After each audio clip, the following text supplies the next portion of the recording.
نیچے کر لیں یار تھوڑا سا، بسم اللہ الرحمن الرحیم کھڑا ہی ہونا پڑے گا. نحمده ونصلي على رسوله الكريم اما بعد. میرے عزیز ساتھیوں اور وطنی بھائیوں، ہندوستان ایک آزاد اور سیکولر ملک ہے. بڑی جد و جہد اور شبانہ روز محنت کے بعد 15 اگست 1947 کو ہمارا ملک آزاد ہوا. ملک کی تعلیمیت و بقا کے لیے مسلمانان ہند نے جو تحریک چلائی وہ آزادی کی تحریک کہی جاتی ہے. جو بار بار لگا اور تحریک آزادی میں شروع سے آخر تک علماء کرام کی جو قربانیاں ہیں وہ سنہرے حروفوں سے لکھے جانے کے مستحق ہے.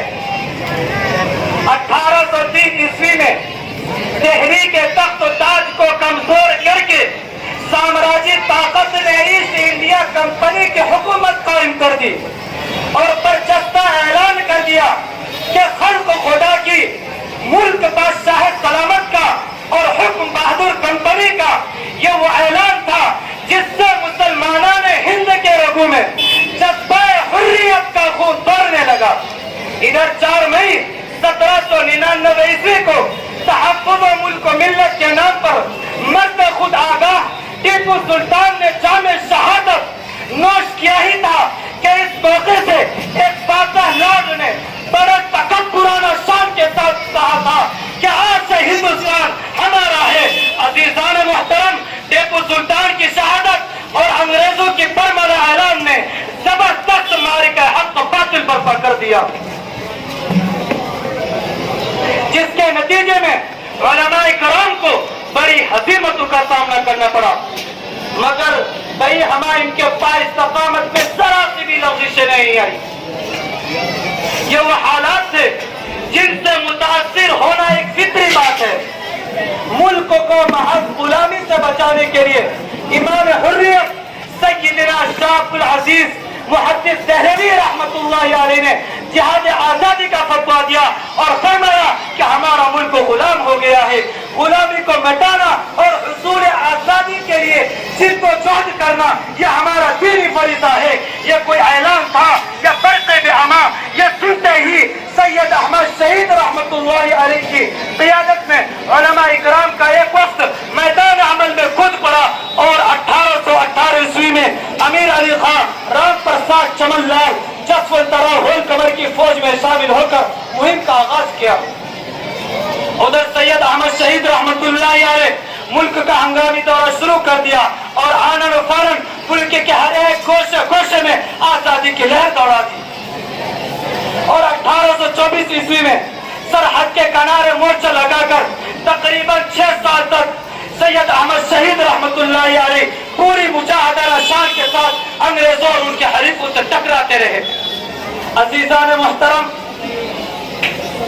اس مخلصانہ محنت کا یہ ثمرہ ملا کہ 10 جنوری 1827 عیسوی کو خود سید احمد شہید رحمت اللہ علیہ کی سربراہی میں سرحد کے اندر آزاد عارضی حکومت قائم ہو گئی. آزادی کی تحریک یوں ہی منزل کی طرف رواں اور دوا رہی کہ سید احمد شہید رحمت اللہ علیہ اور شاہ اسماعیل شہید رحمت اللہ علیہ اپنے رفقا کے ساتھ سرگرم عمل رہے کہ 7 مئی 1831 عیسوی میں بالاکوٹ کے معرکہ کارزار میں یہ دونوں حضرات اپنے رفقا کے ساتھ جان بحق ہو گئے. عزیزان محترم، اسلام میں ان 2 سپاہیوں کی شہادت نے زمین کو تہ بالا کر دیا اور چاروں طرف اندھیرا ہی اندھیرا ہو گیا. لیکن اس دن سوچ سہار کے بعد علماء کرام کا جذبہ جہاد اور عالم حریت سرنگو نہیں ہوا، بلکہ 1845 سے لے کر کے 1871 تک علماء صادق پور کے نام سے ایک گروہ سرحدی علاقوں میں سربکف رہا، جن کے جذبہ جہاد نے ایسا کوہرام مچایا کہ جس سے برطانوی ایوان اقتدار لرزہ اندام تھا. عزیزان محترم، سرحد کا یہ منظر قابل تعجب تو تھا ہی، لیکن ادھر جماعت کے دیگر افراد قاضیانہ نے پورے ملک میں ایک لہر پیدا کر دی ہے. 1857 کا دور آیا تو دہلی کے 34 علماء نے کھلا جہاد آزادی کا فتویٰ دے دیا اور فرمایا کہ ہمارا ملک غلام ہو گیا ہے. اور اسی زمانے میں سید الطائفہ حاجی امداد اللہ مہاجر مکی رحمۃ اللہ علیہ کی قیادت میں دیگر اکابر علماء مثلا حجت الاسلام حضرت مولانا قاسم نانوتوی رحمۃ اللہ علیہ, حضرت مولانا رشید احمد گنگوئی رحمۃ اللہ علیہ اور حافظ سامر رحمۃ اللہ علیہ اور دیگر مجاہدین ملت نے شاملی کے میدان میں انگریزوں کا مرتبہ وار مقابلہ کیا. لیکن خدا کو یہ منظور ہوا کہ علماء کو اور اکابر علماء کو اس جہاد میں ناکامی ہوئی اور انجام یہ ہوا کہ ہندوستان کے اندر عالم کا ہونا, مولوی کا ہونا بہت بڑا جرم ہو گیا. عزیزان محترم, اور باقاعدہ ایسٹ انڈیا کمپنی کی طرف سے اعلان آ گیا کہ جہاں کہیں بھی داڑھی والا ملے یا پھر کوئی مولوی ملے فوراً اس کو سری پر چڑھا دیا جائے. چنانچہ 2 ہفتے تک ملک کے پیمانے پر قتل کا سلسلہ چلتا رہا اور انجام کار یہ ہوا کہ 2 لاکھ مسلمان شہید ہوئے, جن میں 51,500 علماء تھے اور صرف 500 علماء کو دہلی کے اندر سری پر چڑھا دیا گیا. سب کچھ کے باوجود علماء کا ضمیر جاگتا رہا اور آزادی کا سلسلہ چلتا رہا.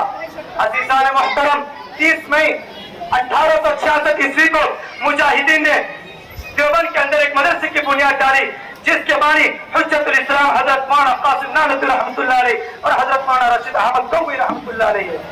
اسی دارالعلوم دیوبند نے ہزاروں مجاہدین پیدا کیے اور اسی دارالعلوم دیوبند کے فرزند ارجمند شیخ الہند حضرت مولانا محمود الحسن دیوبندی رحمۃ اللہ علیہ نے آزادی کی زمین کو ہموار کرنے کے لیے ایک میٹنگ قائم کی اور 1885 عیسوی میں آئینی اصلاحات کے مطالبے کو لے کر کانگریس کا وجود عمل میں آیا اور 1888 عیسوی میں 300 سے زائد علماء نے حصول آزادی کے لیے شمولیت کانگریس کا فتویٰ دیا. اور 1909 میں شیخ الہند حضرت مولانا محمود الحسن دیوبندی رحمۃ اللہ علیہ نے اپنے تحریک کا آغاز کیا جس کے ناظم مولانا عبداللہ سندھی رحمۃ اللہ علیہ مسبب ہوئے. اور 1915 میں مولانا محمود الحسن دیوبندی رحمۃ اللہ علیہ نے سامراجی اور برطانوی ظلم و ستم کو چرچ اکھاڑنے اور سب ہستی سے انگریزوں کو ختم کرنے کے لیے ایک پروگرام بنایا جس کی تدبیر یہ رکھی کہ اندرونی ملک میں بغاوت جاری رہے اور باہری ملک سے حملہ ہو. اس کے لیے باقاعدہ 1917 عیسوی میں 19 فروری کے لیے تاریخ متعین ہوئی. بالآخر اس طریقے سے سرزمین ہندوستان انگریزوں کے لیے تب ہوتی چلی گئی اور ایک وقت وہ آیا کہ 1947 کو آپ کا اور ہمارا ملک ہندوستان آزاد ہوا. عزیزان محترم, ہمارا ملک ہندوستان تو آزاد ہوا لیکن افسوس کے ساتھ یہ بات کہنی پڑتی ہے کہ ہندوستان تو آزاد ہوا لیکن اقلیت کو آزادی نہ مل سکی. دعا کرے کہ اللہ رب العزت ہمارے بزرگوں ہمارے اکابروں کی قربانی کو قبول فرمائے اور اللہ رب العزت ہم تمام کو ہر وقت اپنے ملک کے لیے ہر وقت اپنے ملک کی شان و شوکت بڑھانے کے لیے آگے بڑھنے کی توفیق عطا فرمائے. میں اس شعر کے ساتھ اپنی بات کو ختم کرتا ہوں. باطل سے دبنے والے اے آسمان نہیں ہم, باطل سے دبنے والے اے آسمان نہیں ہم, سوبار کر چکا ہے تو امتحان ہمارا. توحید کی امانت سینوں میں ہمارے, توحید کی امانت سینوں میں ہمارے, آسا نہیں مٹانا نام و نشاں ہمارا. وما توفیق الا باللہ.